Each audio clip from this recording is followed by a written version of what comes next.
Hi everyone, D'Anthony Scruff Tano here, the internet's busiest music nerd, and it's time for a review of this new Kamasi Washington album. Fearless Movement, saxophonist, bandleader, Kamasi Washington. It's been almost 10 years now since he broke out with the incredible The Epic back in 2015, a triple album released on Flying Lotus's Brainfeeder Records that somehow got a lot of young music listeners into spiritual jazz for the first time. It's hard to sum up an album of this size, but all in all, it's an amazing album, amazing performances on it, that really lives up to its name given how massive some of the recordings on this LP are. It's a testament to Kamasi's abilities as a bandleader that it all comes together as cohesively as it does, which was really one of the Epic's greatest strengths, which is why its follow-up Heaven and Earth was a slight disappointment for me. This double album may have been a bit shorter than the Epic in terms of length, but the layers instrumentally were even larger, with numerous tracks on this thing undergoing these long linear progressions that ended in these instrumentally dense crescendos. And while larger instrumental presentations and more details are not inherently a bad thing, piling it all on in the way that Kamasi and his band were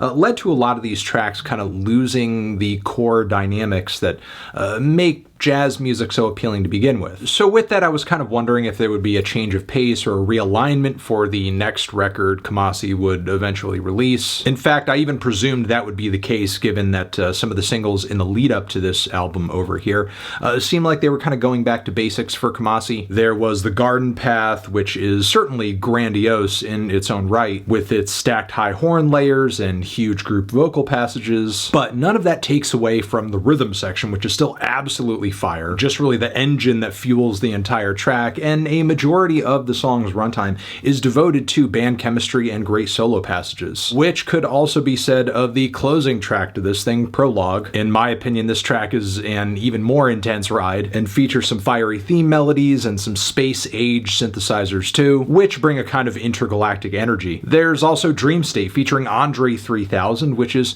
kind of a jazz fusion track that takes a very mystical and dreamy angle in the first leg, and then picks up with some killer grooves and woodwind arpeggios in the second half. So needless to say, I went into this LP with high hopes, but those hopes were quickly dashed, if I'm being honest, even with some other jammy highlights among the deep cuts, like the mesmerizing 13-minute Road to Self, and a pretty strong opening track too that sets the tone of the record very well, with some spoken word passages, chanting, organs and group clapping in the background too that feel pulled right out of the Spirituals playbook. Add on to that more impassioned solo passages and dizzying drum fills, this track is as organic as it is thrilling. That being said though, I think a key element of this record, just like its predecessor Heaven and Earth, is collaborating, crossing over, creating different stylistic and genre fusions, and it's as Kamasi is wading outside of the jazz world that some of this record's tracks become kind of weak. For example, the tone of the group vocals that kick off Asha the First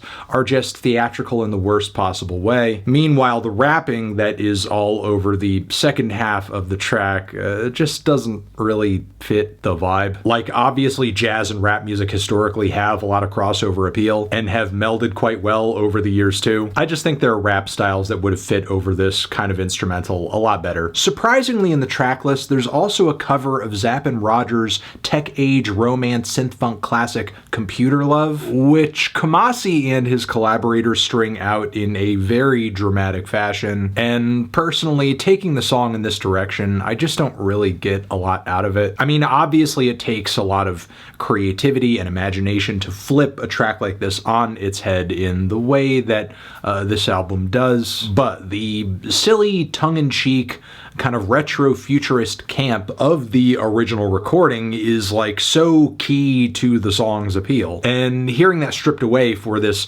dour, regal jazz orchestra ballad rendition, and I'm just not crazy about it. It comes across as kind of awkward, but I guess in a way it does lend itself to a greater kind of focus on the album stylistically, because the next track on the record, Get Lit features George Clinton, who is a psych funk and synth funk legend in his own right. However, this track I'm even less of a fan of, as Kamasi and his band attempt to muster up a funkier groove that doesn't quite work. The joy and thrill of the type of music George Clinton is usually involved with just does not come through on this track. Plus, in the second half, we are subjected to more awkward rapping from another feature. And the issue is there's too many tracks like this that throw off the vibe, that throw off the momentum of the record, especially in the first leg. And like Heaven and Earth, this record for Kamasi here has some very high highs, but simultaneously as an overall piece, especially for an album that is as lengthy as it is, it's pretty spotty, which is why I'm feeling a decent 2 strong 6 on it. Transition, have you given this album a listen? Did you love it? Did you hate it? What would you rate it? You're the best, you're the best. What should I review next? Hit the like if you like. Please subscribe and please don't cry. Hit the bell as well. Over here next to my head is another video that you can check out. Hit that up or the link to subscribe to the channel.